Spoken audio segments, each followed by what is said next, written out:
Teachers are leaving the profession in significant numbers, with recent data showing ongoing trends exacerbated by post-pandemic challenges.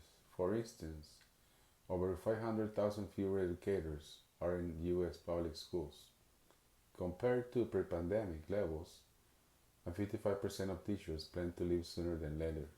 Like, absolutely nobody is coming. And the issues that we were experiencing were ones that had been steadily increasing since I became a teacher. And that's why, like, if you ask a teacher who has been in the classroom for 15, 20 years, those are, the veteran teachers, what was it like when you started and what is it like now? They'll say it was a different world. This is not what we signed up for. This is not what people thought they were getting into.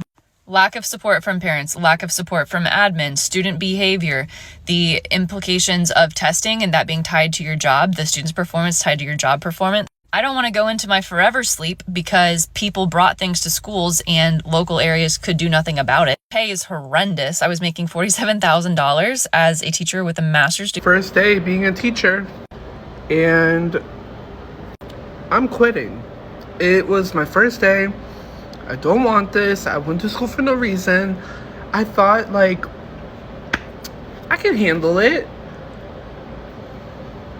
These kids are just mean, they're rude, they're smelly, they were sneezing everywhere. So today's my last day. A 2025 survey indicates that 60% of teachers intended to leave by the end of 2025 school year, down slightly from previous years but still at an alarmingly high, particularly among Blacks people and Hispanic people.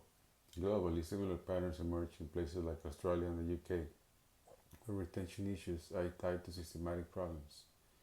Based on surveys, studies, and public discussions, here are the primary reasons driving this exodus. Low pay and inadequate compensation salaries are a top factor, with 39% of teachers citing low pay as a reason for leaving.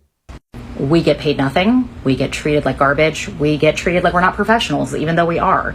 And I can't handle working 80-hour work weeks anymore for that little pay. It was disgusting. And students, I want you guys to know that you were the only reason I stayed as long as I did. Tell you why I quit being a teacher. Some of y'all are probably confused because you see I post a lot of subbing videos. No, y'all, I used to be a whole elementary school teacher. I taught 4th grade reading. I want to start off by saying it wasn't the kids at all. It also might just be the district I'm in, I don't know. But I feel like administration was a big one for me. Not all of the administration, just some people were, just messy and couldn't come to adults and talk to them. I also felt like I look young already, so I feel like adults felt like they just had more authority and could get me to do just any and everything. Just because I look young, which isn't fair at all.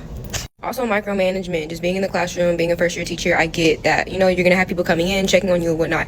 That's fine, but when it gets to the points where I know you're coming in there and you're constantly just watching me while I'm teaching the kids, I don't like that. Also, a lot of the behavior issues. For my kids that wanted to be there and wanted to listen and learn, I'm there. I'm also there for my kids that aren't so much on that side, that kind of want to, act out and whatnot, need a little bit more attention.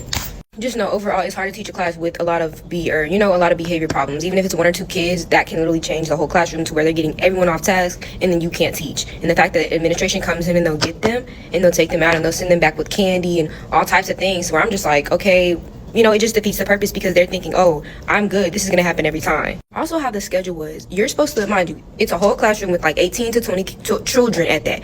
They don't have a long attention span, and you have to teach them these mini lessons within 15 minutes of each other. Like, I wish I could show y'all how the schedule is. Everything is timed out. Reading, writing, pop, everything. It's just not enough hours in the day. And I feel like without having that help, I feel like I honestly just didn't have enough help. And I know what you're thinking, why don't you just ask for help? And I did. I would ask for help. It just gets to a point where I'm not finna keep asking help to certain people that want to catch attitudes or get irritated if, they just showed me how to do something a couple weeks, prior, and I don't know, or I forget because it's 30,000 other things that are thrown on my plate. Another thing with teaching is it's always something, and y'all, I was a long-term sub. I consider myself I say I'm a teacher though because I did everything a teacher does, and I don't get paid like a teacher. They wanted me to come in and, in a sense, just know everything. It's like, I didn't know anything, y'all. I knew nothing. I didn't know how to put no grades in, nothing. Factors like unsustainable workloads, teachers average 49 hours per week, including unpaid overtime for planning and grading, contribute heavily to this.